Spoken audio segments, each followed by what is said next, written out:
একই গেট আপে একই দিনে এটা আমার দ্বিতীয় ভিডিও। কারণ আজ আমি অনেকটা ফ্রি আর অনেকটা বদ্ধ।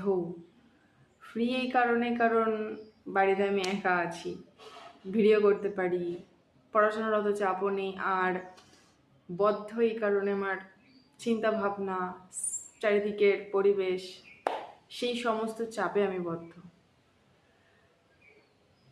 আমি একজন 33 বছর বয়সী অবিবাহিত আনএমপ্লয়েড একটা মেয়ে।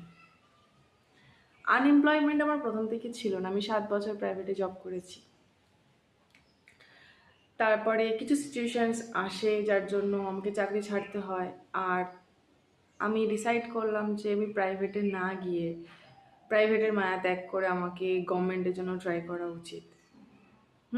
শুভবুদ্ধি অনেকের অনেক লেটে আসে, কিন্তু যে সময় থেকে আমি ট্রাই করার চেষ্টা করলাম সেই সময় থেকে মাইন্ড তো আমার 90s-এরই রয়েছে, কিন্তু কম্পিটিশান 21st সেঞ্চুরির হয়ে গেছে। আমার সমস্ত বন্ধুরা গভর্নমেন্ট চাকরি পেয়ে গেছে, সবার বিয়ে হয়ে গেছে, সবার বাচ্চাও হয়ে গেছে, ম্যাক্সিমাম 90%-এর। কিন্তু আমি সেই আগের লাইফেই পড়ে রয়েছি। আর এতে আমার বিন্দুমাত্র কোনো আফসোস নেই। সবার লড়াইটা আলাদা, সবার জীবন আলাদা। আমি যে যে লড়াইয়ের মধ্য দিয়ে গেছি, আমি যা যা সিচুয়েশনের মধ্য দিয়ে গেছি, তা অন্য কেউ যায়নি। সুতরাং অমুক ছেলেটা চাকরি পেয়েছে বলে আমি আনসাকসেসফুল সেটা নয়। ওই মেয়েটা বিয়ে হয়ে গেছে, আমার বিয়ে হয়নি বলে আমি অসুখী বা আমার যোগ্যতা জিরো সেটা নয়। আমার যোগ্যতা আমি জানি।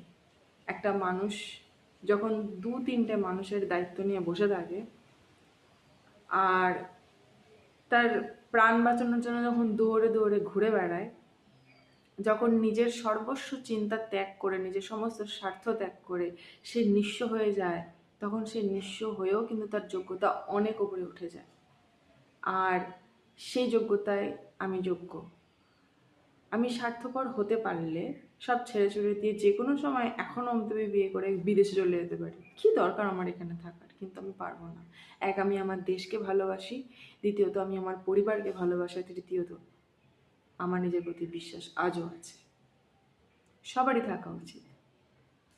তাই আমি একটা জিনিস বলতে চাই সবাইকে, যখন সবার সংগ্রামটা আলাদা, যখন সবার লড়াইটা আলাদা, তখন এই কম্প্যারিজনগুলো বন্ধ করা হোক। যে যেমনি হোক সে তার জীবনে হ্যাপি থাকুক, তার লাইফটা সে নিজের মতন বাঁচুক। তবেই এই ইন্ডিপেন্ডেন্স ডের যথার্থতা, তবেই আমরা স্বাধীন। Thank you.